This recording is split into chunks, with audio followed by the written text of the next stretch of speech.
യൂട്യൂബിന്റെ monetisation policy achieve ചെയ്യാൻ പോകില്ല. ഇനി ആരും യൂട്യൂബിലോട്ട് വരണ്ട. പുതിയ യൂട്യൂബേഴ്സ് ഒക്കെ ഇനി എന്തോ ചെയ്യും? യൂട്യൂബിന്റെ പോളിസി മൊത്തവും ചേഞ്ച് ആയി. Hello guys, welcome back to my channel. അപ്പൊ ഇങ്ങനെ കുറേ അഭ്യൂഹങ്ങളാണല്ലേ 2-3 ദിവസം കൊണ്ട് നമ്മുടെ ചുറ്റും കിടന്ന് കറങ്ങുന്നത്. സോ അപ്പോൾ പുതിയ യൂട്യൂബേഴ്സും ഇനി യൂട്യൂബിലോട്ട് വരാൻ ആഗ്രഹിക്കുന്നവരെല്ലാവരും പാനിക് ആവും, ആൻഷ്യസ് ആവും. അയ്യോ, ഇനി യൂട്യൂബിൽ ആർക്കും മോണിറ്റൈസേഷൻ പോളിസി അച്ചീവ് ചെയ്യാൻ പറ്റത്തില്ലേ എന്നൊക്കെയുള്ള 100 ടെൻഷൻസ് ആയിരിക്കും നമുക്ക് മനസ്സിൽ കൂടെ പൊയ്ക്കൊണ്ടിരിക്കുന്നത്. സോ നമുക്ക് അതിനെക്കുറിച്ച് എല്ലാം ഈ വീഡിയോയിൽ ഡിസ്കസ് ചെയ്യാം. യൂട്യൂബിന്റെ പോളിസിയിൽ ചേഞ്ച് വരാൻ പോവുകയാണ്. YouTube 4000 watch hour in 1 year എന്നുള്ളത് ഡബിൾ ആക്കിക്കൊണ്ട് 8000 വാച്ച് അവറും, ഷോർട്സിന്റെ കാര്യത്തിലാണെങ്കിൽ 10 മില്യൺ വ്യൂസ് ഇന്ന് 20 മില്യൺ വ്യൂസ് ഇൻ 3 മന്ത്സും ആക്കിയേക്കാണ്. ഇതൊരു ഹ്യൂജ് ചേഞ്ച് ആണ് and also it is a big deal to achieve it. യൂട്യൂബിന്റെ തുടക്കകാലത്ത് അവരുടെ പോളിസീസ് ഇങ്ങനെയൊന്നും അല്ലായിരുന്നു. ലൈക്ക് ഇത്രയും വ്യൂസ് ഉണ്ടായില്ലേ മോണിറ്റൈസേഷൻ ഇനേബിൾ ആവും, അങ്ങനെയൊന്നും ഇല്ലായിരുന്നു. ആൻഡ് ലേറ്റർ ഓൺ അവരതിൽ ചേഞ്ച് കൊണ്ടുവന്നത് 4000 വാച്ച് അവർ കൊണ്ടുവന്നു. ആൻഡ് ഇപ്പോൾ അത് ഇരട്ടിച്ചുകൊണ്ട് 8000 വാച്ച് അവർ ആയി. ആൻഡ് 4000 വാച്ച് അവർ കൊണ്ടുവന്നത് എന്തുകൊണ്ടാണ്? യൂട്യൂബിലോട്ട് കുറേ ആൾക്കാർ പുതുതായിട്ട് വരാൻ തുടങ്ങി ആൻഡ് യൂട്യൂബ് കൂടുതൽ ആളുകളിലേക്ക് എത്താൻ തുടങ്ങി. സോ അവർ അതിനൊരു ക്രൈറ്റീരിയ കൊണ്ടുവരുന്നു. അതിനെയും കാട്ടി ഇരട്ടിയാണ് ഇപ്പം യൂട്യൂബേഴ്സ് അല്ലേ. എവിടെ നോക്കിയാലും യൂട്യൂബേഴ്സ് ആണ്. സോ യൂട്യൂബ് ഇത് അടുത്തൊരു ക്രൈറ്റീരിയ കൊണ്ടുവന്നേക്കുന്നു. സോ നമ്മളെല്ലാവരും അത് ഫേസ് ചെയ്തേ പറ്റുള്ളൂ. ഫസ്റ്റ് ഓഫ് ഓൾ എനിക്ക് പറയാനുള്ളത്, നമ്മുടെ ഈ ന്യൂ യൂട്യൂബേഴ്സ് എല്ലാം നമ്മൾ കൂടുതലും ഫോക്കസ് ചെയ്തുകൊണ്ടത് ഷോർട്സിലാണ്. അതെ, ആ ഷോർട്സ് ഇട്ട് കഴിഞ്ഞാൽ നമുക്ക് പെട്ടെന്ന് വ്യൂസ് കയറും, ദാറ്റ് ഈസ് എൻ ഈസിയസ്റ്റ് വേ എന്ന് നമുക്ക് ചിന്തിക്കും നമ്മൾ. പക്ഷേ അതൊരു പൊട്ട ചിന്താഗതിയാണെന്ന് എനിക്ക് പിന്നെ മനസ്സിലായി. അതൊരു പൊട്ട ചിന്താഗതി തന്നെയാണ്. കാരണം 3 മില്യൺ വ്യൂസ് ആണ് ഹാഫ് മോണിറ്റൈസേഷന് വേണ്ടത് ആൻഡ് 10 മില്യൺ വ്യൂസ് ആണ് നമുക്ക് ഫുള്ളി മോണിറ്റൈസേഷൻ ആവണമെങ്കിൽ ഷോർട്സിന് വേണ്ടത്. അതും 3 മന്ത്സിൽ ഇത് അച്ചീവ് ചെയ്യാന്ന് പറഞ്ഞാൽ അതൊരു വലിയൊരു ടാസ്ക് ആണ് കേട്ടോ. കാരണം അതൊരു ലക്കിനെ ഫാക്ടർ ചെയ്ത് മാത്രമാണ് നമുക്ക് ഷോർട്സിന്റെ വ്യൂസ് ഇരിക്കുന്നത്. പക്ഷെ വീഡിയോസ് അങ്ങനെയല്ല. വീഡിയോസ് നിങ്ങൾ ഇടുകയാണെങ്കിൽ അതുപോലെ നമുക്ക് ടൈം പീരീഡും വീഡിയോസിൽ കൂടുതലാണ്. 1 ഇയർ കൊണ്ട് നമുക്ക് 4000 വാച്ച് അവർ അച്ചീവ് ചെയ്താൽ മതി. സോ നമ്മൾ വീഡിയോസ് ഇടുകയാണെങ്കിൽ വാച്ച് അവർ ഉറപ്പായിട്ട് നമുക്ക് കൂടിക്കൊണ്ടിരിക്കും. ഡെയിലി നമ്മൾ കൺസിസ്റ്റൻ്റ് ആയിട്ട് വീഡിയോസ് ഇടുക. അങ്ങനെയാണെങ്കിൽ കറക്റ്റായിട്ട് നമുക്ക് യൂട്യൂബിൽ നിന്ന് നമുക്ക് നല്ലൊരു റീച്ച് ഉണ്ടാക്കാൻ പറ്റും. കൂടുതൽ ഓഡിയൻസിലേക്ക് നമ്മുടെ വീഡിയോസ് എത്തും.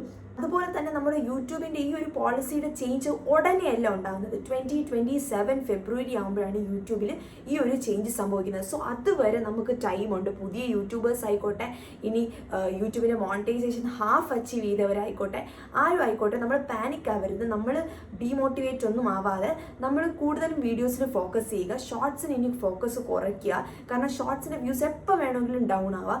അതുപോലെയല്ല വീഡിയോസ്. നമ്മുടെ കോണ്ടന്റിനെ കോൺസെൻട്രേറ്റ് ചെയ്യുക. കോണ്ടന്റ് നല്ല കോണ്ടന്റ് ഓഡിയൻസിന് കൊടുക്കുക.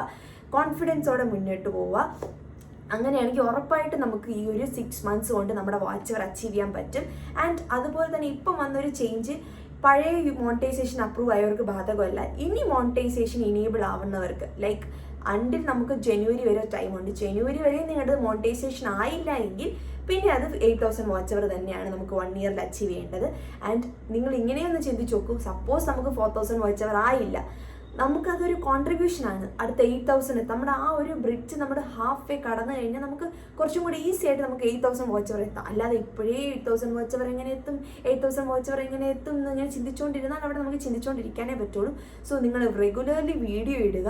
ആൻഡ് നമ്മുടെ മോണിറ്റൈസേഷൻ ഏർണിംഗ് എന്നൊരു ഫാക്ടർ അവിടെ മാറ്റി നിർത്തിയിട്ട് നിങ്ങൾക്ക് ഇതിനൊരു പാഷനുണ്ട്, നിങ്ങൾക്ക് വീഡിയോ പ്രസൻറ്റ് ചെയ്യാൻ ഇഷ്ടമാണ് എന്നുണ്ടെങ്കിൽ നമുക്ക് ഡെയിലി വീഡിയോസ് ഇടാൻ തന്നെ തോന്നും. ഇനി എത്ര വ്യൂസ് ഡൗൺ ആണെങ്കിലും അല്ലെങ്കിൽ 2 സബ്സ്ക്രൈബേഴ്സ് ഉണ്ടെങ്കിലും നമുക്ക് വീഡിയോസ് ഇടാൻ തോന്നും. ആൻഡ് വേറൊരു കാര്യം, സബ്സ്ക്രൈബേഴ്സ് കൗണ്ടിലാണ് എനിക്ക് പറ്റിയ മിസ്റ്റേക്ക്. അതാണ് ഞാനിങ്ങനെ മനസ്സിൽ വിചാരിച്ചുകൊണ്ടിരുന്നു നമുക്ക് 1000 സബ്സ്ക്രൈബേഴ്സ് ആയിട്ട് ഞാൻ ഫുൾ ലെങ്ത് വീഡിയോ ഇടുള്ളൂ എന്നുള്ളത്. അതൊരു ബിഗ്ഗസ്റ്റ് മിസ്റ്റേക്കാണ്. നിങ്ങൾക്ക് 500 സബ്സ്ക്രൈബേഴ്സ് ആയിക്കോട്ടെ, 200 സബ്സ്ക്രൈബേഴ്സ് ആയിക്കോട്ടെ, നിങ്ങൾ വീഡിയോസ് ഇടുക തന്നെ വേണം. അപ്പോൾ സബ്സ്ക്രൈബേഴ്സ് കൗണ്ട് കുറച്ചായിരിക്കും കിട്ടുന്നത് ആൻഡ് ഷോർട്സിലൂടെ കൂടുതലായിരിക്കും കിട്ടുന്നത്. പക്ഷേ എന്നാലും നമ്മുടെ വാച്ച് അവർ അച്ചീവ് ചെയ്യാൻ വേണ്ടി അത് ഹെൽപ്പ് ചെയ്യും.